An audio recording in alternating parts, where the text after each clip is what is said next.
Assalamualaikum dear students. I am a teacher of Junior Campus High School. Hope so all of you will be fine. Today we will discuss lecture number 4 of unit number 4. Open the page. Food and energy. Okay dear students, जैसे कि आप लोगों को पता है कि daily life की activities के लिए या अपने बॉडी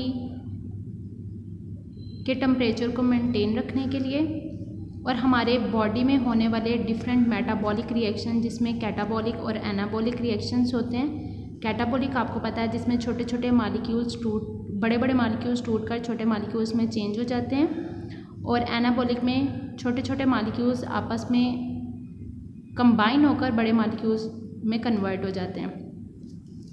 अगर हम डेली एक्टिविटीज़ की बात करें, अब उन एक्टिविटीज़ में क्या है, आपको पता है हर काम करने के लिए हमें एनर्जी की ज़रूरत होती है।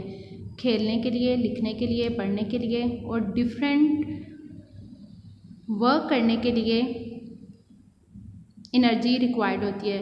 वो एनर्जी एक पर्सन जो है वो कहाँ से ऑब्टेन कर रहा होता है? नॉर्मली वो उस फूड से ऑब्टेन कर रहा होता है जो वो अपनी डेली लाइफ के अंदर यूज़ कर रहा होता है।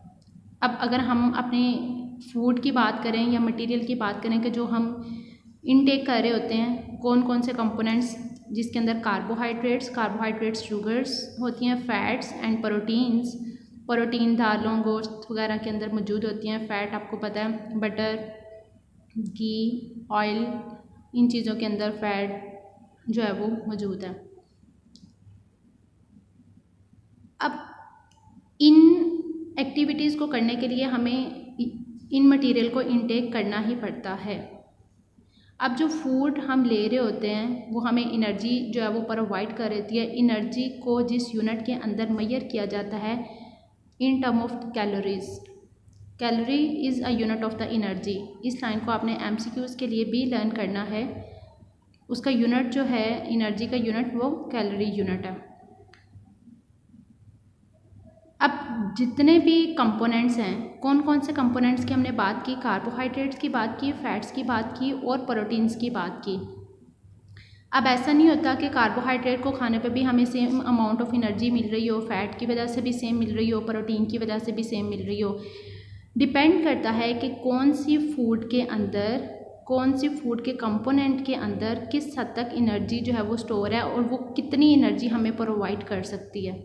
तो डिफरेंट कंपोनेंट्स को खाने की वजह से डिफरेंट अमाउंट ऑफ एनर्जी हमारी बॉडी को मिल रही होती है। फॉर एग्जांपल, अगर 1 ग्राम ऑफ कार्बोहाइड्रेट, शुगर का अगर 1 ग्राम जो है वो इनटेक किया जाता है तो उसकी वजह से 4.1 किलो कैलोरीज एनर्जी एक बॉडी को मिलती है।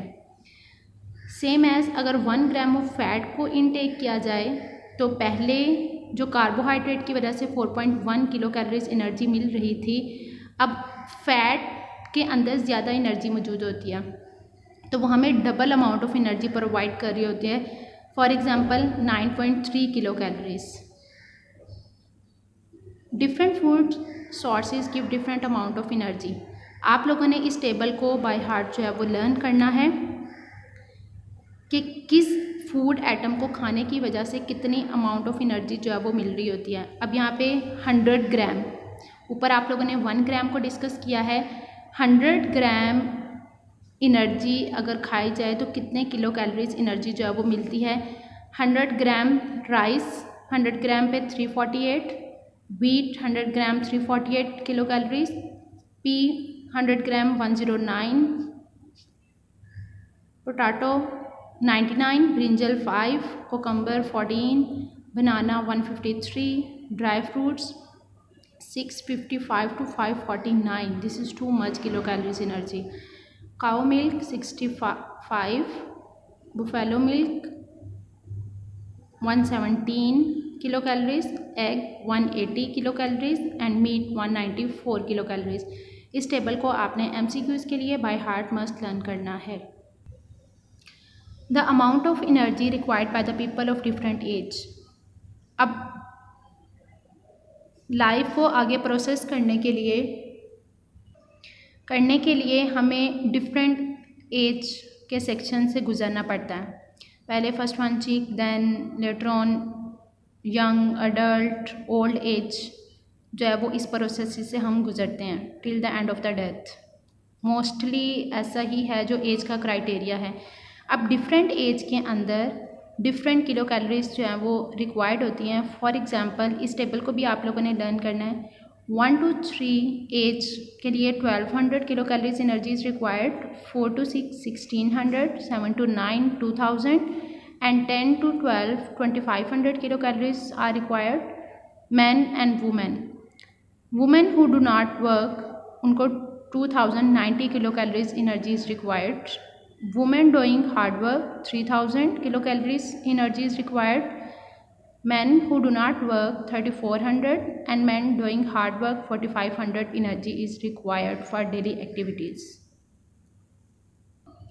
अब जैसे कि टेबल के अंदर ऊपर राइट है डिफरेंट एज के लिए डिफरेंट एनर्जी इज रिक्वायर्ड, और वो वुमेन जो कि काम कर रही होती हैं उनके लिए एनर्जी क्राइटेरिया चेंज होता है, मैन के लिए एनर्जी क्राइटेरिया जो है वो चेंज होता है। अब एक पर्सन को कितनी एनर्जी चाहिए वो डिफरेंट फैक्टर्स के ऊपर डिपेंड करती है। अब वो कौन कौन से फैक्टर्स हैं? फैक्टर्स यही हैं कि वो पर्सन की body, age, weight, climate condition and physiological conditions क्या हैं उनके अकॉर्डिंग। जैसे अगर हम बात करें एक मैन की, तो उसकी हार्ड वर्किंग या उसकी बॉडी एज के ऊपर जो है वो डिपेंड कर रहा होता है। एज़ कम्पेयर टू वुमेन उनको ज़्यादा एनर्जी रिक्वायर्ड होती है। अगर हम बच्चों की बात करें तो children need more energy than adult and old people. अब बच्चे क्योंकि उस टाइम के अंदर जो है वो खेलने के आदी होते हैं, उनको अपनी एक्टिविटीज़ के लिए ज़्यादा एनर्जी जो है वो रिक्वायर्ड होती है। ओल्ड पीपल जो need energy only are their repair and maintenance, where children need energy not only for their repair and maintenance but for rapid growth and to cope the challenges of puberty. कि एक जो old person है वो थोड़ा बहुत चल लेता है या वो ज़्यादातर अगर बेड रेस्ट पे भी हो तो उसको सिर्फ़ और सिर्फ अपनी बॉडी के अंदर रिपेयरिंग करने के लिए एनर्जी रिक्वायर्ड होती है। लेकिन चिल्ड्रन का केस तो ऐसा नहीं होता, वो अपनी बॉडी को भी रिपेयर करते हैं, उसके अलावा उनकी बॉडी की ग्रोथ भी चल रही होती है और बुलूगत तक पहुंचने के लिए उनको अपनी रैपिड ग्रोथ के लिए डिफरेंट अमाउंट ऑफ एनर्जी चाहिए होती है as compare to the old people. उनका जो मेटाबॉलिक एंड ग्रोथ रेट होता है वो बूढ़े लोगों से ज़्यादा होता है, इसलिए उनको एनर्जी किलोग्राम के अंदर बॉडी वेट के अकॉर्डिंग जो है वो ज़्यादा चाहिए होती है। इसी तरह जो मेन हैं उनको वुमेन की निस्बत एनर्जी ज़्यादा चाहिए होती है, क्योंकि उनके फ़िज़िकल हार्ड वर्किंग जो है वो ज़्यादा होती है और फिज़िकल लेबरिंग जो है वो ज़्यादा होने की वजह से, उनके एक्स्ट्रा स्ट्रगल की वजह से एक मैन को वुमेन के अकॉर्डिंग ज़्यादा energy kilo calories energy required होती है। प्रेग्नेंट एंड लैक्टेटिंग वुमेन की अगर बात करें, क्योंकि उन्होंने एक एम्ब्रियो की ग्रोथ करनी होती है, उनकी बॉडी के अंदर एक बेबी की डेवलपमेंट हो रही होती है, दैट्स वाई नॉर्मल वुमेन के अकॉर्डिंग एक प्रेग्नेंट वुमेन को ज़्यादा किलो कैलोरीज एनर्जी जो है वो रिक्वायर्ड होती है। अब हमारी जो बॉडी का नॉर्मल टेम्परेचर होता है इट इज़ 35 डिग्री सेल्सियस। एक नॉर्मल पर्सन का बॉडी टेम्परेचर इतना होना चाहिए, इसको मेंटेन रखने के लिए भी एनर्जी रिक्वायर्ड होती है।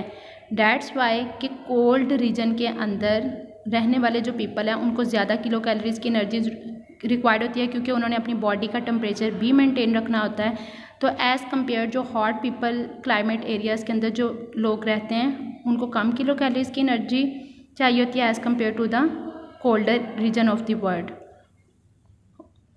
Hope so you will understand it very well. Stay home, stay safe, take care. Allah Hafiz.